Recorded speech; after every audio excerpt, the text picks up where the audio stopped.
Okay, YouTube, I told you I'd be having some videos on the Motovox.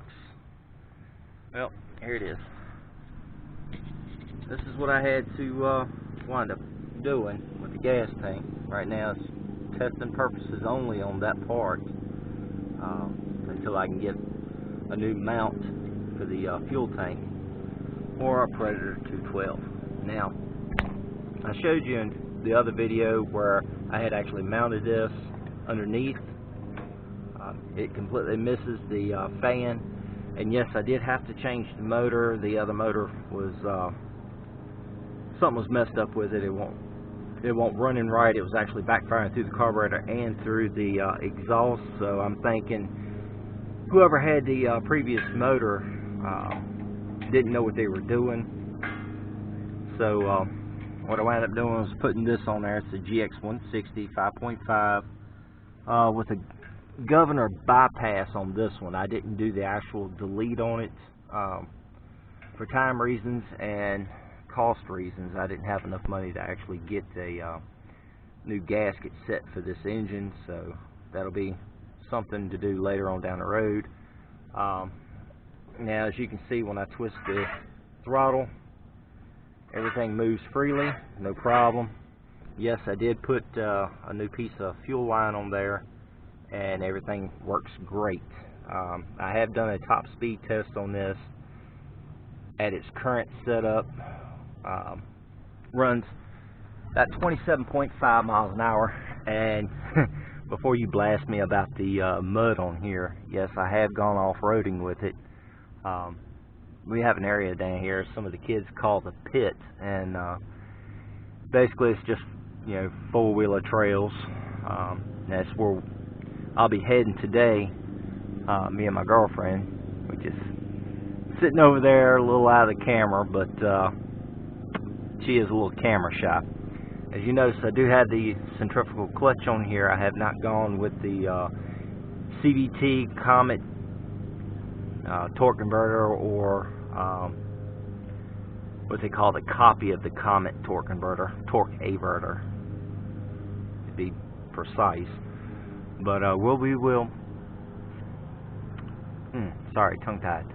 We will be riding out here in just a few minutes. I want to go over something else with you. I do not have a seat for this. I have looked up the seats for these. They are roughly $80 a piece. You can buy the whole bike anywhere from $400 to $600. I've seen some of the camo models. I think they're closer to $500.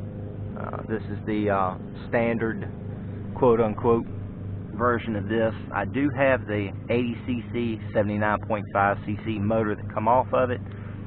It actually runs okay. It needs a new carburetor, which I don't have, but I can get it to run on choke, and it's just not enough power to pull me around. I weigh approximately 160 pounds, 6'1", so you know that's quite a bit of weight to actually put on a bike this size. I'm not saying I'm fat or anything. I'm just saying, you know, the gear ratio is not the best for my weight size, is what I'm saying. Now, this one here, y'all probably recognize it. Yeah, the seat is a little messed up, but this is the Yerf Dog 2-seater go-kart with the Tecumseh engine. The paint that I used is a colonial red and mud, of course. We took this down through the bottom, through the trail that I was talking about a minute ago. It does have the 6.5 horsepower motor on it. I haven't done any governor work on this one either. I was planning on one day probably putting a Predator 212 on it. So that's a future update with it. I also have a Murray kilowatt single-seater go-kart with the full suspension like this one, and it does have the aftermarket type racing seat clone, whatever you want to call it. Yeah, it is decorated in a little bit of mud where we took it down to the bottom. And if you notice up on top, I actually have my camera mount, which I will be using today if my battery lasts long enough. It's a little crude, but it'll do its job.